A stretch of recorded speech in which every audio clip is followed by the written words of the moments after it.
ನೋಡಿ ಚಿಲ್ಕರವೆ ಸೊಪ್ಪಿನ ಪಲ್ಯ ಈ ರೀತಿ ಮಾಡ್ಕೊಳ್ಳಿ. ನಾನು ಒಂದ್ಸರಿ ಮಸೊಪ್ಪು ಮಾಡಿಬಿಟ್ಟು ಉಳಿದಿರೋದನ್ನ ಪಲ್ಯ ಮಾಡ್ತಾಯಿದ್ದೀನಿ. ಚೆನ್ನಾಗಿ ತೊಳೆದು ಸಣ್ಣಗೆ ಹಚ್ಕೊಂಡು ಎಣ್ಣೆ ಸ್ವಲ್ಪ ಹಾಕ್ಬಿಟ್ಟು ಫ್ರೈ ಮಾಡ್ಕೋಬೇಕು.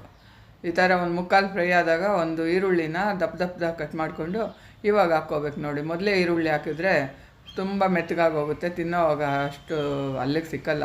ಇವಾಗಾದರೆ ಎರಡು ಈಕ್ವಲ್ ಆಗಿರುತ್ತೆ, ಚೆನ್ನಾಗಿರುತ್ತೆ. ಮಿಕ್ಸಿಗೆ ಹಾಕ್ಕೊಳ್ಳಿಕ್ಕೆ ಹಸಿಮೆಣ್ಸಿನ್ಕಾಯಿ,